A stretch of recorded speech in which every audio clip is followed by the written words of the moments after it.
Et maintenant, nous allons passer pour voir les outils de tableau.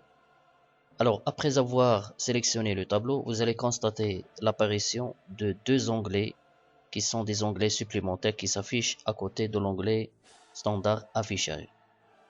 Alors, ils sont intitulés outils de tableau, création et disposition. Commençons par l'onglet création. Il contient le groupe options de style de tableau et bordure.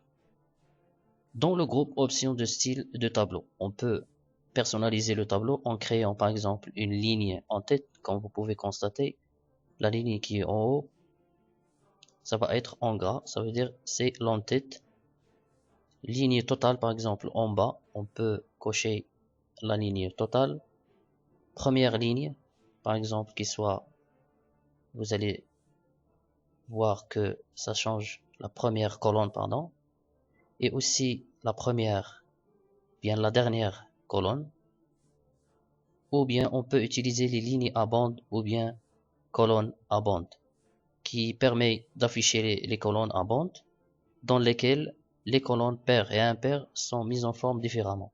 Comme vous pouvez constater, si je décoche colonne à bande, alors ligne à bande elle est activée, on va voir que les lignes. Et bien sûr vice versa. Si on décoche ligne à bande, alors on va voir que les colonnes dans un tableau.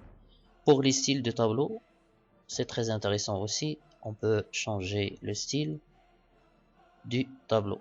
Par exemple, prenons l'exemple de ce style.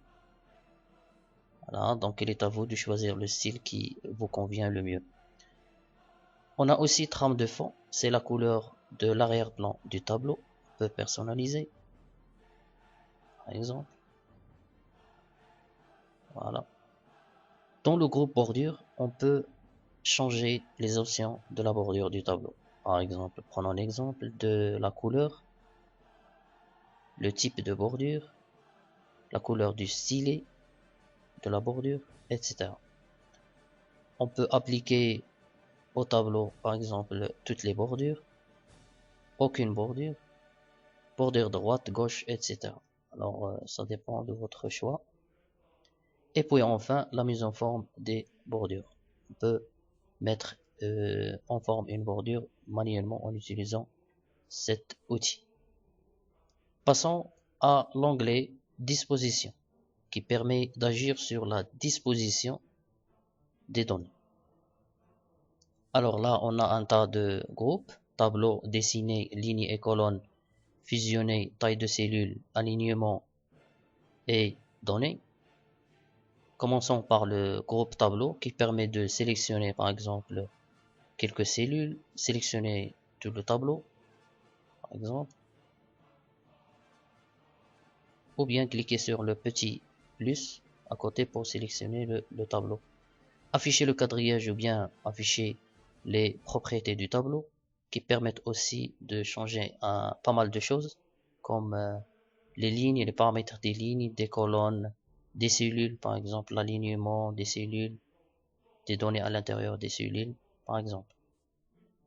Le groupe dessiné permet de dessiner un tableau aussi ou bien de gommer. Par exemple, supprimer une bordure du tableau, par exemple. Le groupe ligne et colonne permet, par exemple, de supprimer une colonne, cellule ou bien ligne ou bien supprimer le tableau entier. Aussi insérer dessus. Alors si je clique, ça va insérer une nouvelle ligne. Aussi insérer au-dessus ou bien au-dessous. Insérer à gauche, insérer à droite. Donc on peut insérer par exemple à droite une colonne, insérer à gauche une autre colonne, etc.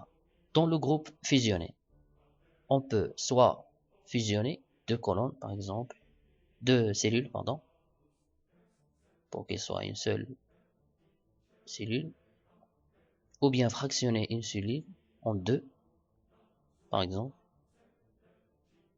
ou bien fractionner le tableau. Cette option on va la voir par détail dans une vidéo dans ce chapitre. Taille de la cellule, aussi on peut changer les paramètres de la taille des cellules ou bien l'ajuster automatiquement au contenu. Dans le groupe alignement, on va changer l'alignement des cellules. D'accord? En haut, en bas, etc. L'alignement des données à l'intérieur des cellules. L'orientation, aussi c'est très importante, c'est l'orientation du texte dans la cellule. Voilà, donc il est à vous de personnaliser les données à l'intérieur de votre cellule.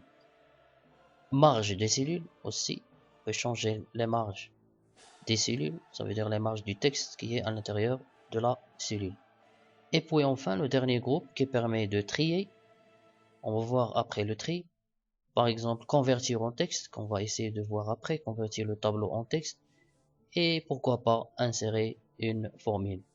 Par exemple la formule, bien la fonction sum, la fonction count, average, c'est la moyenne, etc. On peut faire aussi des calculs dans Word comme Excel.